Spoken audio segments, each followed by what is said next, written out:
Hi, இன்றைக்கி நித்திலாஸ் கிச்சனில் பன்னீர் 65 எப்படி செய்கிறதுன்னு பார்க்கலாம். இது வந்து ரொம்ப சிம்பிளான ஒரு டிஷ்ஷு.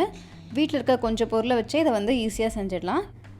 அதுக்கு முதல்ல ஒரு பவுலில் 2 ஸ்பூன் அளவுக்கு அரிசி மாவு, அதுக்கப்புறமா 2 ஸ்பூன் அளவுக்கு சோள மாவு, 2 ஸ்பூன் அளவுக்கு மைதா மாவு சேர்த்துட்டு கூடவே வந்து 1 ஸ்பூன் அளவுக்கு வெறும் மிளகாய்த்தூள் சேர்த்துக்கலாம்.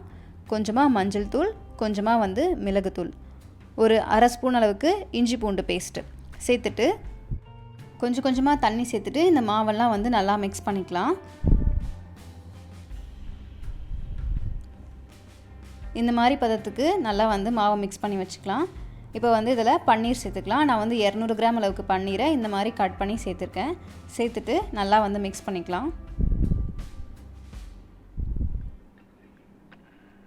இப்போ வந்து பன்னீருக்கு தேவையான அளவு உப்பு சேர்த்துக்கலாம். சேர்த்துட்டு இன்னொரு முறை வந்து எல்லாத்தையும் நல்லா மிக்ஸ் பண்ணிக்கலாம்.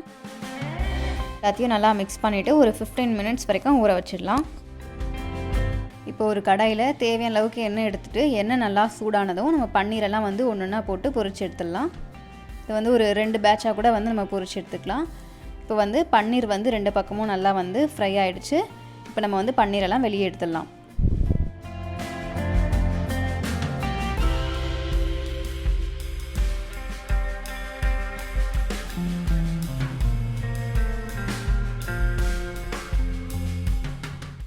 அவ்வளோதான், பன்னீரெல்லாம் வந்து வெளியே எடுத்தாச்சு. இதை வந்து ஈவினிங்கில் பசங்களுக்கு ஸ்நாக்ஸாக கூட செஞ்சு கொடுக்கலாம், விரும்பி சாப்பிடுவாங்க.